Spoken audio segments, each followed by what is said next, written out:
Hi, my name's Barlow. I consider myself, I suppose, a naturalist, forager, gardener, all-around nature lover, and we're here in the King County outside of Seattle looking for chanterelles.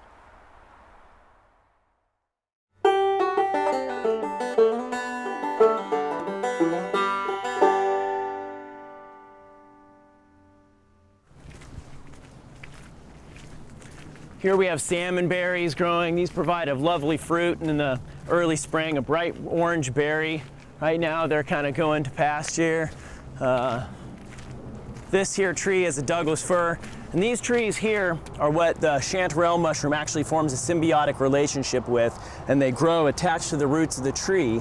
The tree shares the sugars that it makes from photosynthesis, and the chanterelle mushroom actually provides a greater surface area for absorption of minerals and water. So working together, the mushroom and the tree help each other out and make part of the larger ecosystem here.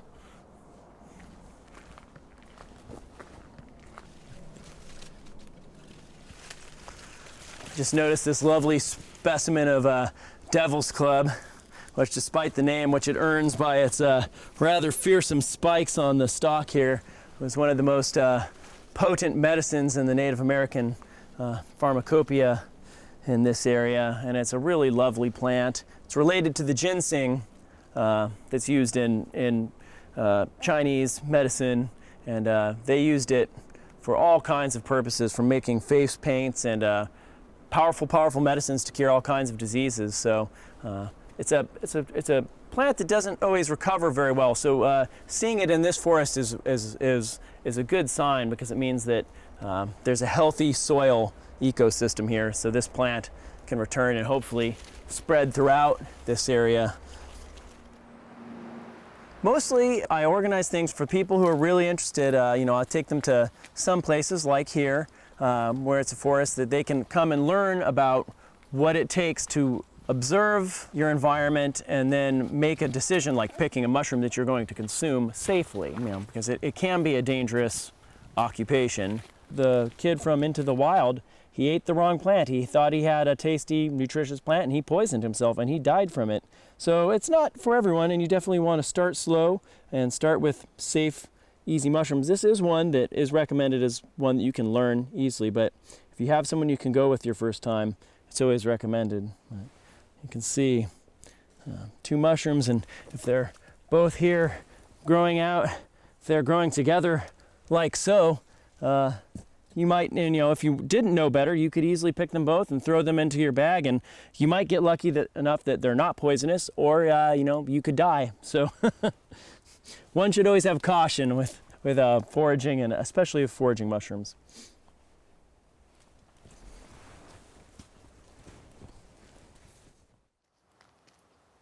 Through communication and word of mouth, people have come and asked me, like, hey, can I come mushroom hunting with you? And as I've gotten more and more of those requests, I've tried to put together, days or weekends or events where people can come and learn about it. So those are my prime venues for now. I'm looking to expand it as I go to school next year and really get some of the University of Washington Bothell students involved with it, as they have a big ecological restoration program there, an environmental science program there, and I think that this fits in perfectly with what many of those students are going to be passionate about as well. So it's kind of an audience where the interested people will be at a higher density than the normal population. So that's my hope.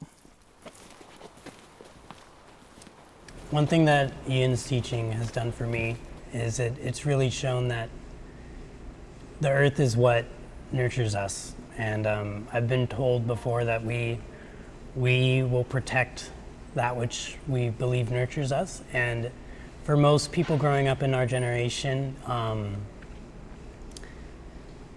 it's our wallet, it's the supermarket, and to realize that it's your backyard or your green belt that is really the essence of what is nurturing us. And it's not a place anymore, because it's everywhere and you're part of it. And it's not somewhere to go and look at things, the forest. It's somewhere to engage and really be human, and really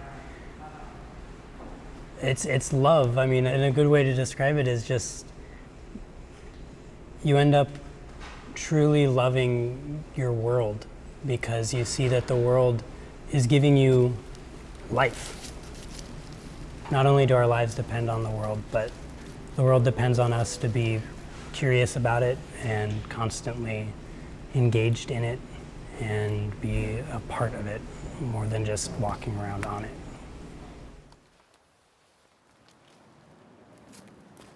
Some of my earliest memories are eating sugar snap peas out of my mom's garden and picking fruit from my great-grandfather's small orchard, which was in Yakima. And I think just that young connection to this thing in nature, and then the sweetness and the taste, the combination of those things subconsciously put me on this path when I was very young. And as I got older and simply liked to hike and just liked the sensation of being out in the open, I just developed the skill set naturally alongside my love of being there.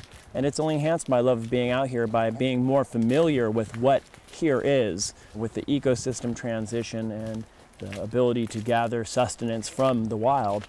So, I mean, I think it's just part chance and part just love of the wild places, and then developing that love into a science in a certain way. I mean, this is science. It's very specific when you pick one mushroom and another and you go, this one is distinct from this. These are two different things. And I count myself lucky.